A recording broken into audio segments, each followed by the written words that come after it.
পরকে প্রতিপালন করে যে, এর এক কথায় প্রকাশ।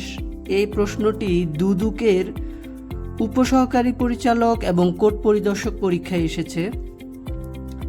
এখানে এই প্রশ্নটা নিয়ে মানুষ অনেক কনফিউশনে থাকে, তাই আমি এই ভিডিওটি আপনাদের জন্য তৈরি করছি। এখানে বলছে পরকে প্রতিপালন করে যে, এখানে পরভৃত এবং পরভৃত এই দুইটা একই উচ্চারণ, দেখতেও প্রায় একই রকম। এই কারণে মানুষ বেশি কনফিউশন হয়ে যায়, অপশন ক হবে না অপশন খ হবে, পরভৃত ত হবে না খণ্ড ত হবে। কোকিল যে, সে নিজের বাসায় ডিম পাড়ে না, সে পারে হচ্ছে কাকের বাসায়। এখন কাকের ভাষায় যে সে ডিম পারে, কাক সেটা নিজের ডিম মনে করে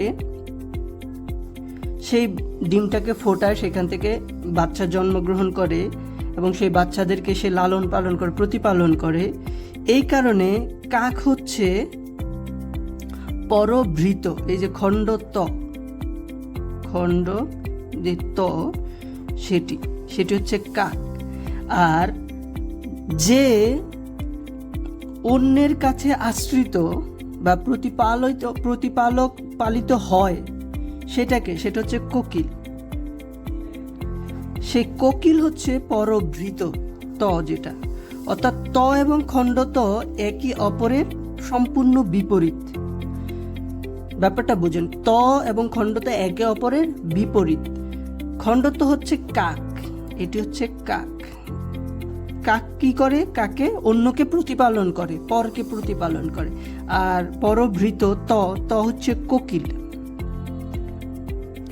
এই কোকিল কি? কোকিল হচ্ছে অন্যের দ্বারা আশ্রিত বা অন্যের কাছে প্রতিপালিত হয়।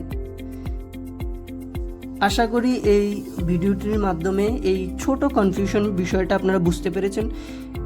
ছোট একটি সহজ এবং খুব কনফিউজিং একটা প্রশ্ন, তাই মনে করলাম যে আপনাদেরকে বিষয়টা বুঝিয়ে দিই।